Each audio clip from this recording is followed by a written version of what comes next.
नागपूर सध्या प्रचंड अशांत झालंय।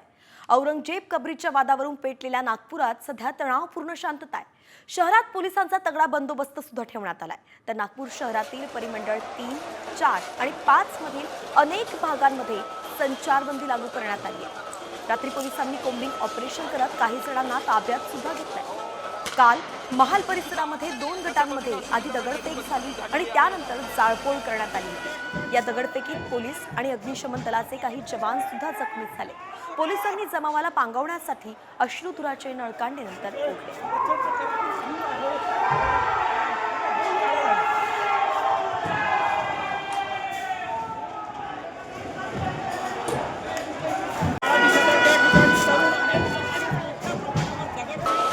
तर यानंतर आता आपण थेट जाऊयात नागपुरात। त्या ठिकाणी आमचे प्रतिनिधी पराग ढोबळे उपस्थित आहेत आणि त्यांनी तिथल्या नागरिकांशी सुद्धा संवाद साधलाय। प्रत्येक अपडेट आपण त्यांच्याकडून जाणून घेऊया। पराग, कॉमस्कोर नुसार आता isakal.com आहे देशातील नंबर 1 ची मराठी न्यूज वेबसाईट। प्रत्येक अपडेटसाठी isakal.com ला नक्की भेट द्या।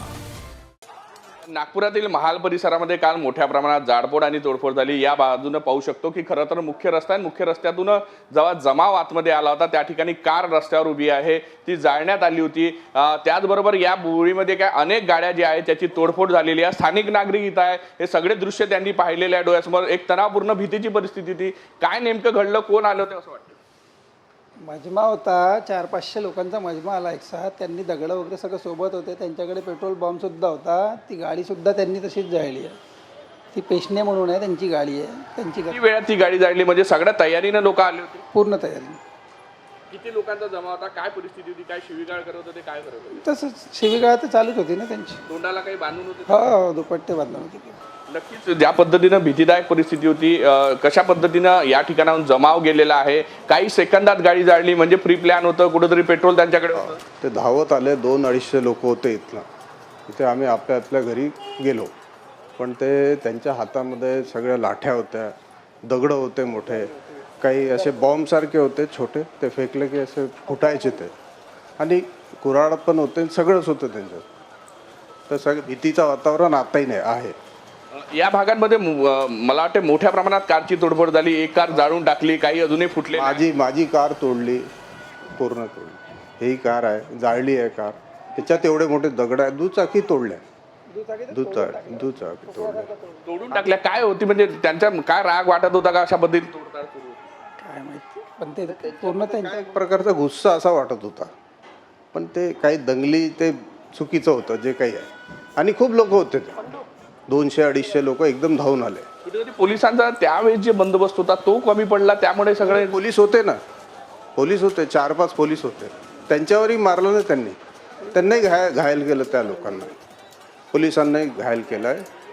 ते मग पळाले, आम्ही पळालो, सगळे पळाले, काय करणार। नक्कीच खरं तर जीव जो आहे तो मुठीत घेऊन या परिसरामध्ये लोक सध्या राहत आहेत। भीतीची वातावरण आहे आणि ज्या पद्धतीने काल 200-300 गाड्यांचा मॉब होता, तो मॉब जेव्हा या भागांमध्ये अचानक आला तेव्हा सगळेजण आपापल्या सुरक्षेच्या अनुषंगाने जिथं जाऊ शकत होते त्या ठिकाणी गेले।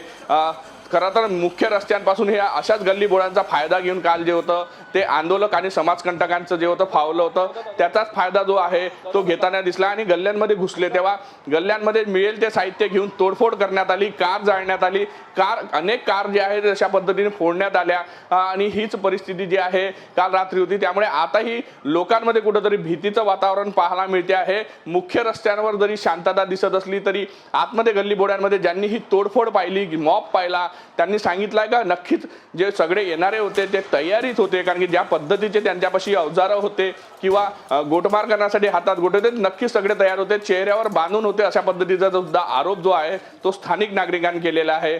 कुठंतरी हा नियोजित कट होता का हेच आता पोलिसांना शोधावं लागणार आहे। व्हिडिओ जर्नलिस्ट सौरभ भोलेसह पराग ढोबळे, साम टीव्ही न्यूज, नागपूर। तर एकंदरीतच सध्या सुद्धा तिथल्या नागरिकांमध्ये भीती दिसतीये। मात्र नागपूरच्या महाल परिसरामध्ये जी दगडफेक झाली, तणावपूर्ण परिस्थिती निर्माण झाली, त्यानंतर आता पोलीस प्रशासन परिस्थिती हाताळत आहे।